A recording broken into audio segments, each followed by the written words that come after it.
Okay, this is part 2 of our lecture on existentialism. One of the interesting things that existentialism talks about is transcendence.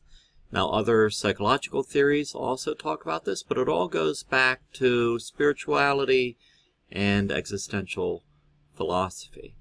So, to experience transcendence is to really put others before self in the most basic level. Humans can transcend the corporeal body, the physical body, and the world in which they physically exist through our intellect, our feelings, and experiences. We can appreciate the beauty of nature, express concern for its ecology, strive to understand the motivations of others, place others before ourselves, or seek out a relationship with our higher power. The power of introspection and our ability to experience empathy for others opens the door to individual meaning. And this is what Buber was really talking about when he said that there's no I without a thou. There's no me without a you.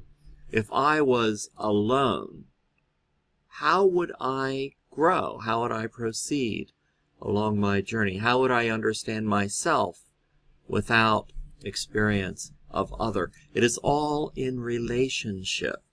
And one of the most important aspects of self-understanding is empathy for others, is understanding others.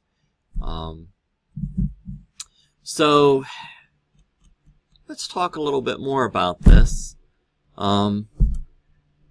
Spirituality and counseling can be a curative force that acts as much upon the counselor as it does the client. It does for me, certainly.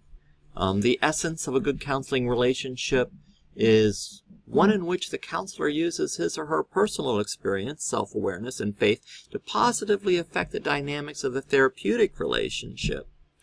In such a manner, the profoundly intimate and human act of one person being fully present for another, demonstrating empathy and unconditional love, can be purely curative. That's a powerful statement. That simple and yet complex dynamic is profound. How many times in our lives, in anybody's lives, do we experience another's presence fully? How many times is somebody else fully present for us? We're not thinking about the past or the future, or what happened this morning, what we have to do after work. A lot of clients have never experienced that. So it might catch them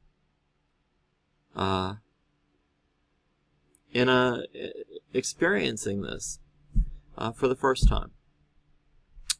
But it's also important for us to realize that, hey, it's up to us to kind of remind ourselves as counselors before we enter into a therapeutic session to be present, to put everything else aside when we enter that therapeutic session.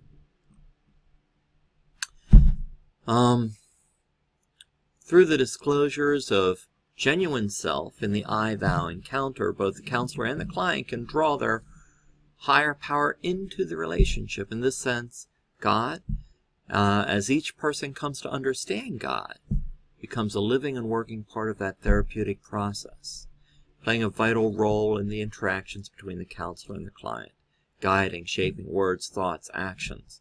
One might go so far as to say the act of being present allows for spiritual presence. Another interesting thing is the concept of time. Ultimately, when I think of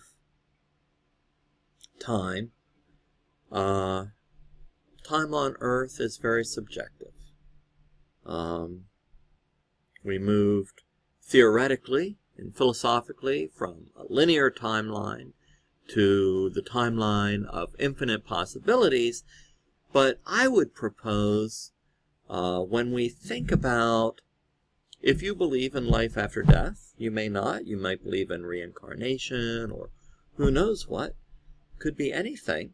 But if you believe in a concept of eternity,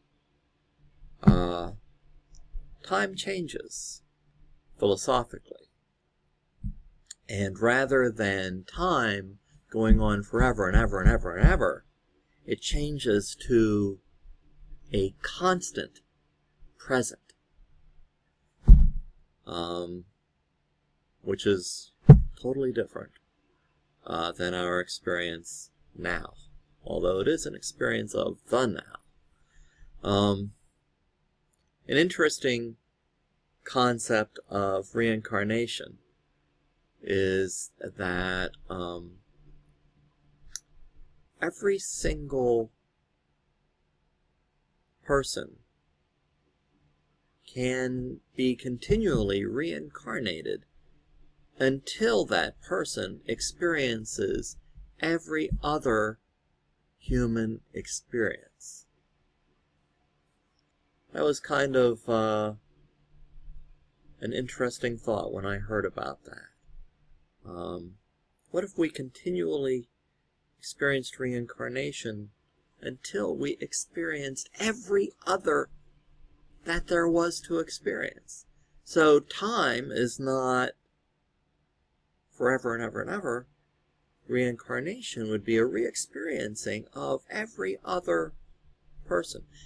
And in the Hindu concept, it would be the re-experience of everything. And that's kind of mind-blowing, if you believe in reincarnation. What that tells me, in my understanding of self, is to be aware empathically of others. It's a reminder to be aware empathically of others.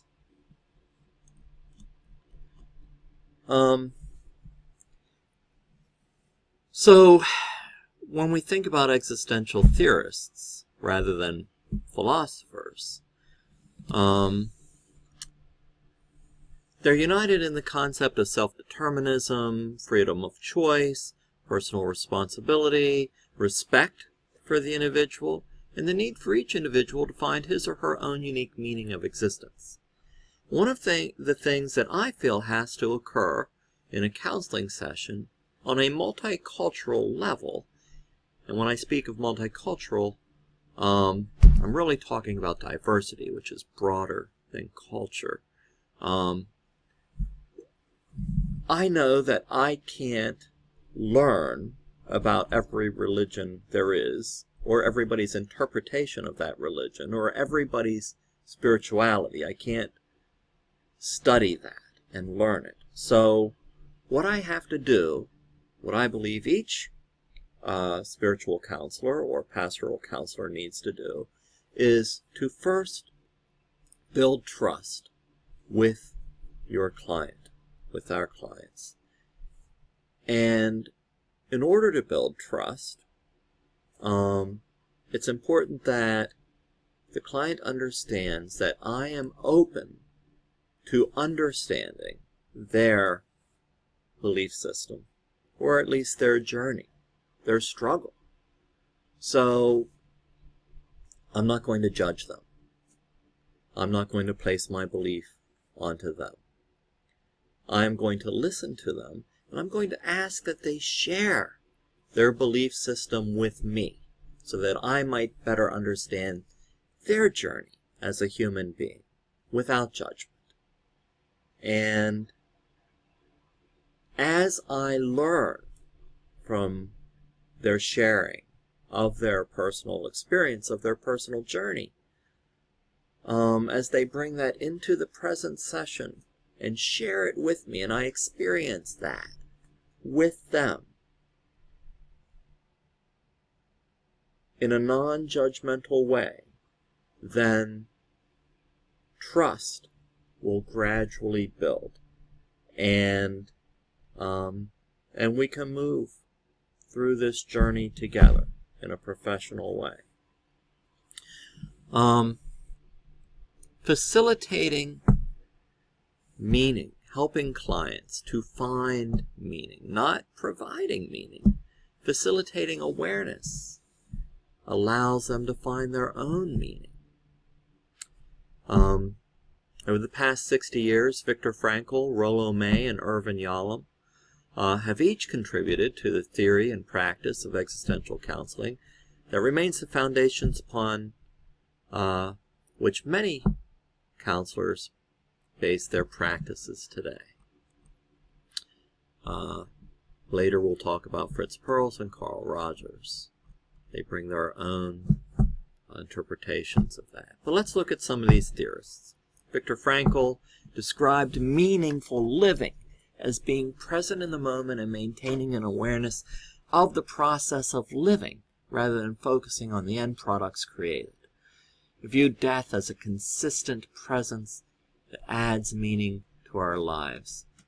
Frankl's observations and keen observations and experiences while interred in World War II Nazi concentration camps were the foundation of his thinking and personal philosophy. He, like everyone else imprisoned there, suffered the horrors, the indignities, starvation, overwork, poor hygienic conditions, and torture.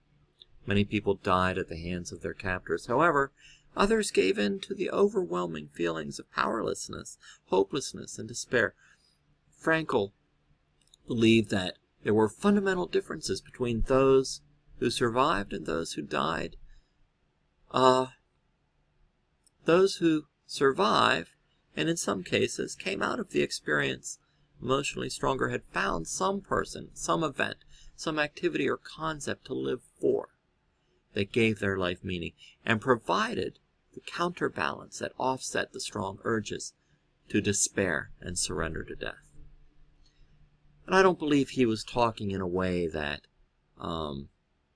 negates those who did not survive. Many people were killed, tortured, gassed. Frankl simply noticed that some were able to overcome despair and not surrender to death because they found some meaning in survival, in life.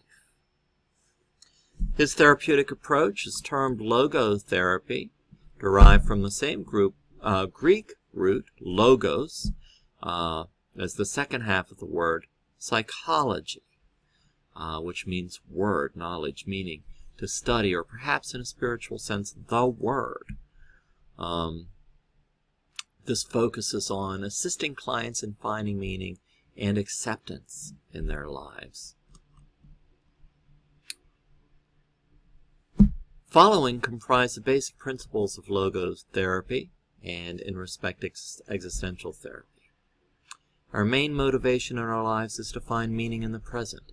This is possible even in the most difficult situations. So even though we may not have physical freedom, we have freedom of choice within that condition. We can choose how we react to the physical realm, emotionally, spiritually, intellectually. Humans have the freedom to make personal choices in life, and these choices result in action or inaction, what we do, what we think. To choose not to act, or to choose not to choose, or choose not to make a choice, is a choice. How we react to an experience, even if the experience is one of suffering, we can choose how we want to react. The freedom to choose results in claiming personal responsibility for the choices we make. Frankl writes that we should live as if you were living already for the second time, and if you had acted the first time as wrongly as you are about to act now. That's an interesting quote. With this reframe or paradigm shift, it is as if the past can still be changed in the present. So it's a reframing of our perception of present.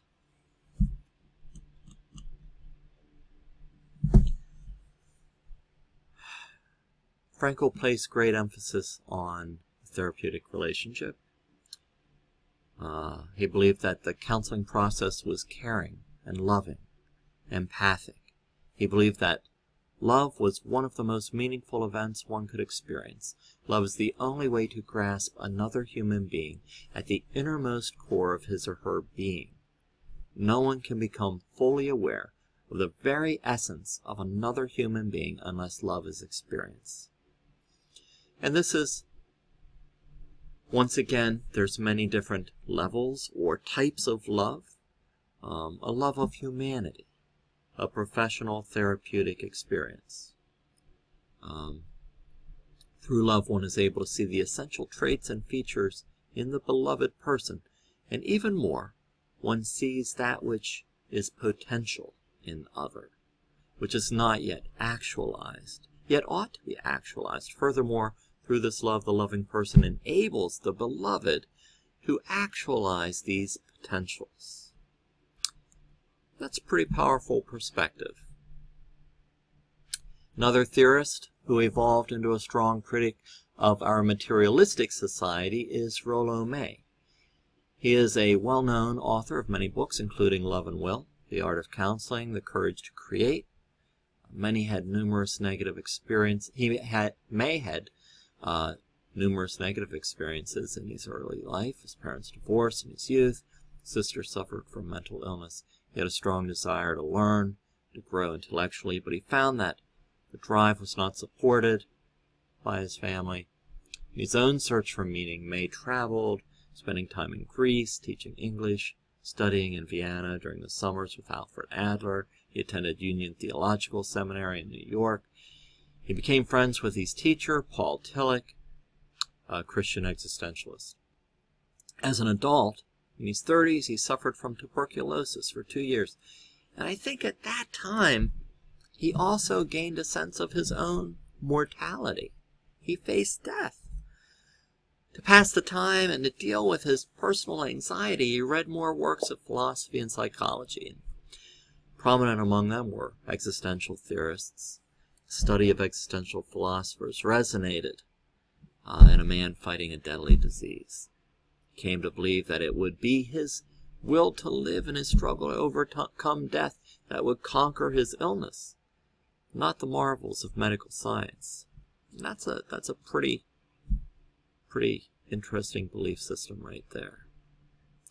He went on to study clinical psychology from Columbia, which was associated with Union Theological Seminary in New York. He believed that the relationship with the client was important.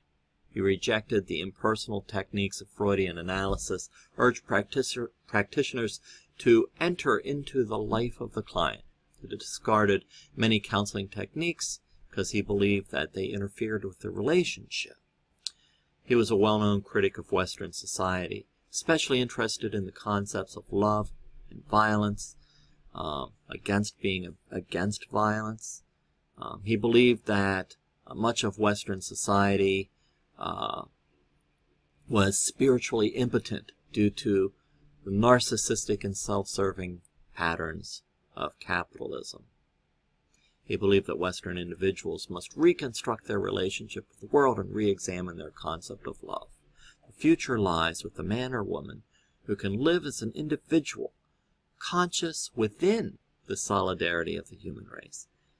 He then uses the tension between individuality and solidarity as the source of his ethical creativity.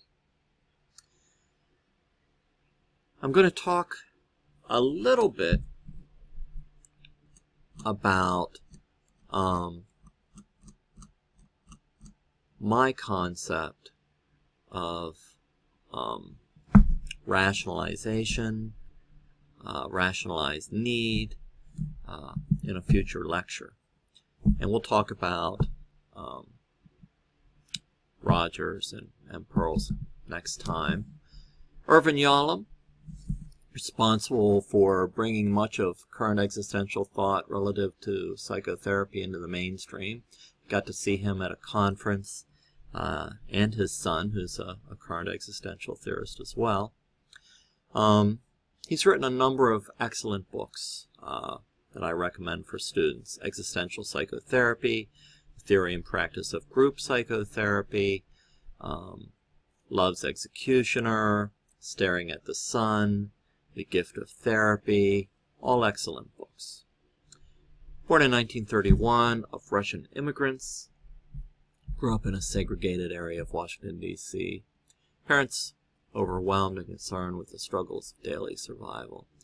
Yellen was left to find his own passions. Became an avid reader early in life. Describes his choice to train as a physician, to practice psychiatry as stimulating. Even today he marvels at the uniqueness of each client's life and the stories that they share. Keen observer of human nature. Engages his patients in a person-to-person style that permits his concern and empathy for the individual. He talks about a few things. Death, described as the tension between the awareness of the inevitability of death, our own mortality, and the wish to continue to be. Freedom. For many individuals, this is a terrifying concept. You would think it wouldn't be, but it is. Without structure and framework, freedom implies that one is totally responsible for his or her life. Distress occurs when one confronts the groundlessness, void, or abyss of nothingness versus our wish for structure. Existential isolation, the disconnection or isolation from oneself rather than isolation from another. Yellen believes that intrapersonal conflict results from the tension between the awareness of our absolute isolation and our wish for contact or our desire to be part of a larger whole. Ultimately, we all leave the world as we entered it, alone. So, there's this paradox between existential isolation, the existential vacuum, through our own freedom, our birth and death, we are ultimately alone. And that creates an existential anxiety. And yet, because only we can make our own choices, only we are responsible for our choices. So, that's on one side. On the other side is the I-thou experience. Even though we are alone, we are responsible, we are free. We can only grow through the experience of other. We can only find personal meaning through the experience of other. So there's that paradox that we continually experience. Meaningless. We are meaning-seeking organisms. Given the absence of any preordained design, we are all responsible for finding the meaning of our existence. It might be different for everybody. Conflict and distress occurs when we seek to find that meaning in a universe that is without meaning. Stresses the individuality of each client, believes that it is necessary for clinicians to be inventive in their therapeutic approach. I don't believe in labeling. A couple very contemporary theorists, Ernesto Spinelli and Robert Niemeyer. I know them both. Contemporary theorists who have attempted to broaden and expand existential theory. Spinelli focuses on existential phenomenology. Now, phenomenology is understanding the subjective reality of other. Empathy. A therapist must strive to empathically experience the subjective reality of the client.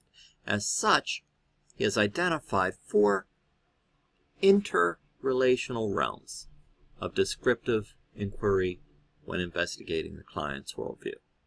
I-focused inquiry examines the client's experience of self in the world. You-focused realm attempts to clarify the client's experience of other in the current encounter, and this would include the client's experience of the therapist. We-focused realm looks at emerging facets of the experience between client and therapist, and this point of encounter is in the present moment and processes the experience and its immediacy. They-focused realm of encounter considers relationships that comprise the client's wider world of others beyond the therapist, and yet attempts to extend the therapeutic relationship beyond the confines of the immediate session.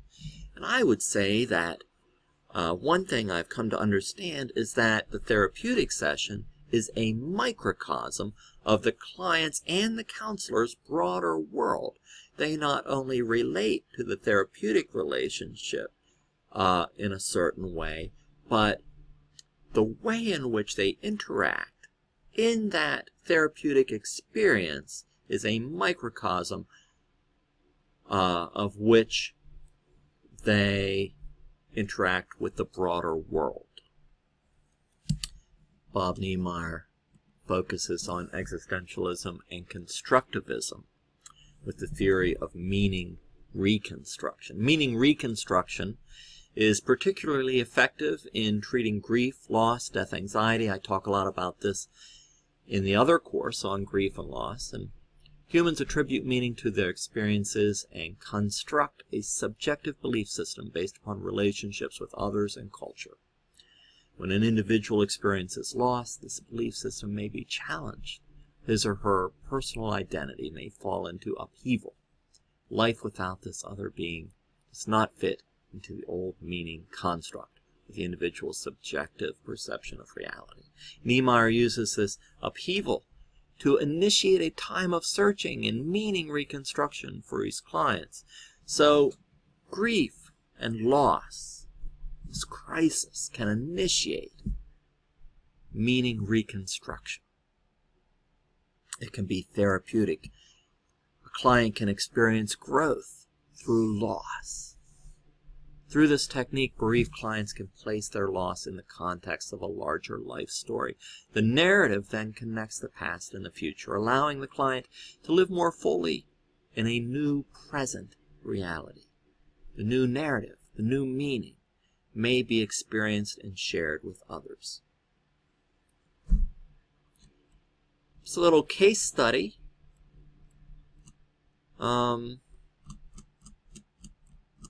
That Dr. Samid wrote, and you can read that.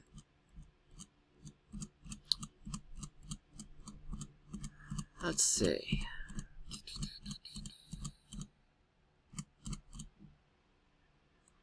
It's a long case study he wrote.